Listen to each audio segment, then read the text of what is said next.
Hey, pal. It's not possible. Well, today, we're taking a closer look at some of the biggest details hidden in the first official Avengers, Doomsday trailer. Presume nothing except this. If you return, you will return as brothers and sisters. One of the most surprising moments is seeing Thor step into a leadership role, delivering what looks like a motivational speech inside the newly restored Avengers Tower, now known as the Watchtower after the events of Thunderbolts. Standing alongside him are the Fantastic Four, Sam Wilson, Scott Lang, and the newly formed New Avengers, but one important character is noticeably missing, Thor's adopted daughter, Love. At the end of Thor, Love and Thunder, Thor reclaimed the rebuilt Mjolnir while handing Stormbreaker over to Love, making them a powerful father-daughter team. I love you, sweetie. Love you, Uncle Thor. They will always be there for us, the Space Viking and his girl born from maternity with the powers of a god. However, in this trailer, Thor is once again wielding Stormbreaker himself, raising questions about what happened to Love. Since time has likely passed, she should be older and more capable than before, making her absence even more noticeable. But to those who know them best, they are simply known as Love and Thunder. A mystery surrounds Scott Lang's daughter, Cassie.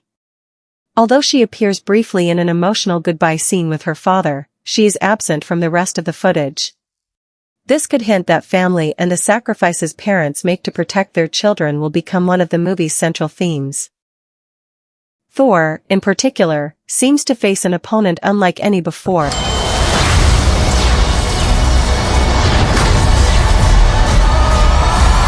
As Dr. Doom effortlessly stops Stormbreaker with only his fingertips. Considering Thor once used the same weapon to nearly defeat Thanos.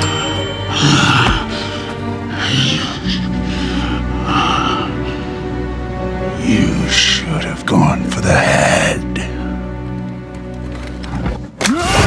This moment instantly establishes Doom as an even greater threat. It may also explain why Thor is later seen turning back to Mjolnir. At the same time, Steve Rogers returning from his peaceful retirement to stand beside his old friend once again Hey, pal. It's not possible.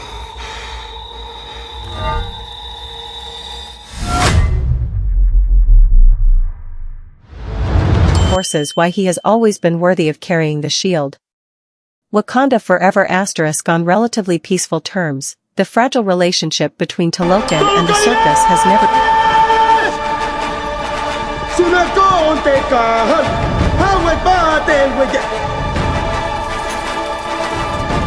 truly been repaired.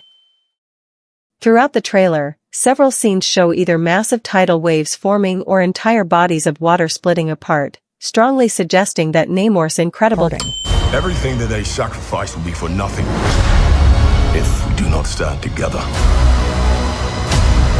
powers are once again at work. We also see Wakandans and other heroes visiting Namor while he sits on his throne, which surprisingly appears to be above water rather than beneath the ocean. This raises several possibilities. Perhaps the heroes are asking for his help against Dr. Doom, recognizing that they need every powerful ally they can find. On the other hand, Namor has always followed his own path and may believe protecting Talokan requires a completely different strategy than the Avengers' plan. If that's the case, his actions could place the surface world in even greater danger, creating tension between former allies just as Earth's heroes need unity the most. These brief moments suggest that Namor's choices could have a major impact on the outcome of the battle, making him one of the trailer's most intriguing characters despite his limited screen time. The trailer also hints at a possible confrontation between Namor and the Fantastic Four, particularly Sue Storm. Several scenes featuring Wakandans and Namor are edited alongside shots of the Fantastic Four, making it appear as though Sue uses one of her powerful force fields to stop Namor from unleashing a massive tidal wave. If that interpretation is correct, the clash would carry extra significance for fans of the comics. Over the years, Namor and Sue have shared one of Marvel's most complicated relationships. During the Silver Age comics, Namor developed strong feelings for Sue almost immediately, even hoping she would become the Queen of Atlantis. Although Sue always remained committed to Reed Richards, she could never completely ignore the connection she felt with Namor. In several alternate realities, the two even ended up together. One such universe, Earth 6706, features a son named Remy Mackenzie, who serves as that reality's version of Gambit.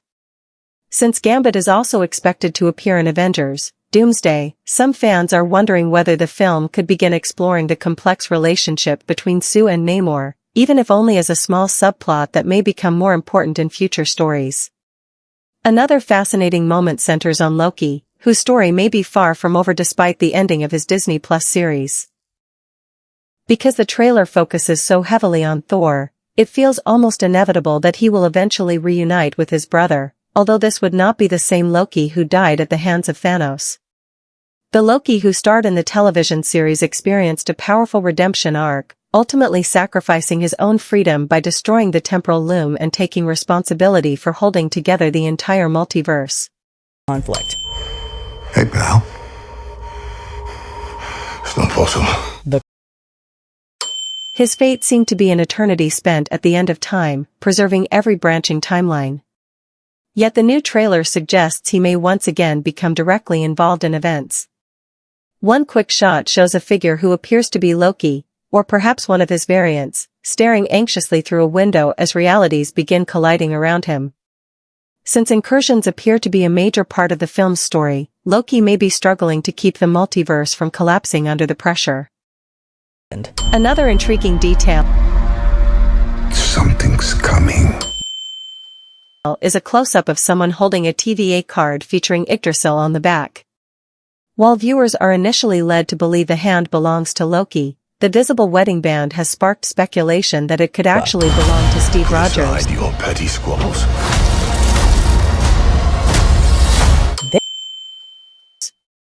If so, Loki may be seeking out Steve's help to confront the growing multiversal crisis before Doctor Doom's plans spiral completely out of control.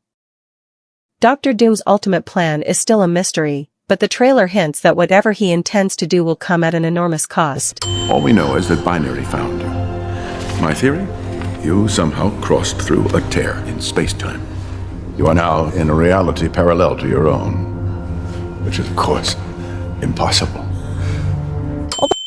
One popular fan theory is that Doom could seek out Loki at the end of time to steal the immense power he now. Dreams are getting worse. Scott. I keep feeling something terrible is about to happen. Others have speculated that Love, Thor's adopted daughter, may be absent because her cosmic abilities have somehow become part of Doom's plan. At this stage, these ideas remain speculation, but they would help explain why Love doesn't appear in the trailer and why Doom is powerful enough to stand toe-to-toe with Thor. His effortless ability to stop Stormbreaker suggests he possesses strength far beyond that of an ordinary human, making him one of the most dangerous enemies the Avengers have ever faced. Whatever Doom's true objective turns out to be, the trailer strongly suggests it will require impossible Something's coming.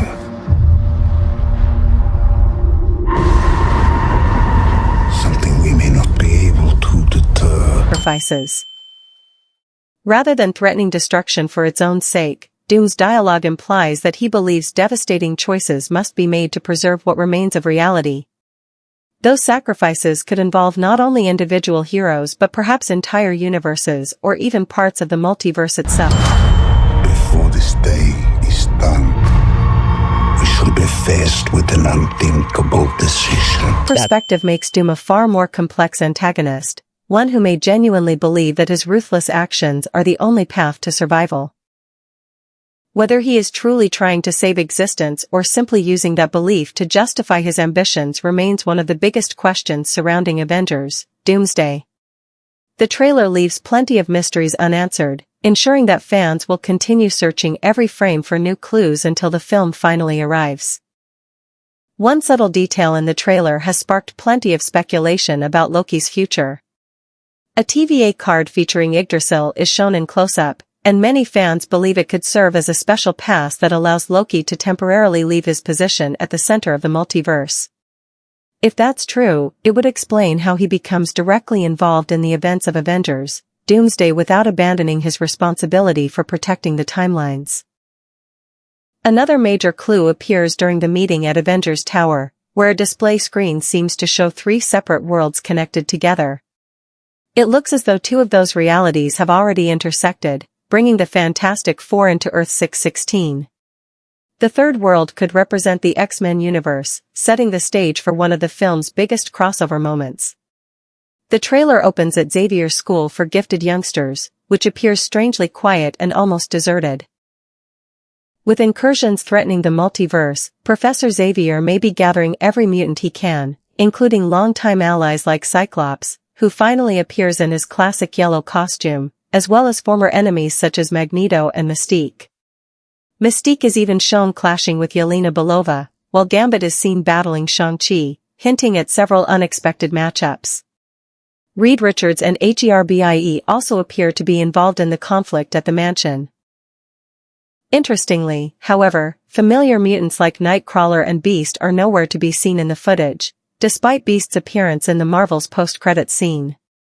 Although James Marsden returns as Cyclops, Jean Grey is noticeably absent, fueling fan speculation that a new version of the character could be introduced in a future Marvel project. Even so, Marvel is well known for keeping major surprises hidden, so unexpected cameos remain a real possibility.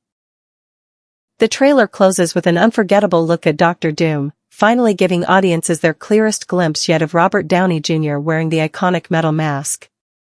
His face remains hidden, preserving some mystery for the film itself, but viewers do hear him speak for the first time. Rather than delivering a traditional villain's speech, Doom talks about an approaching event that will force someone to make an impossible decision. That choice of words has sparked countless fan theories because it suggests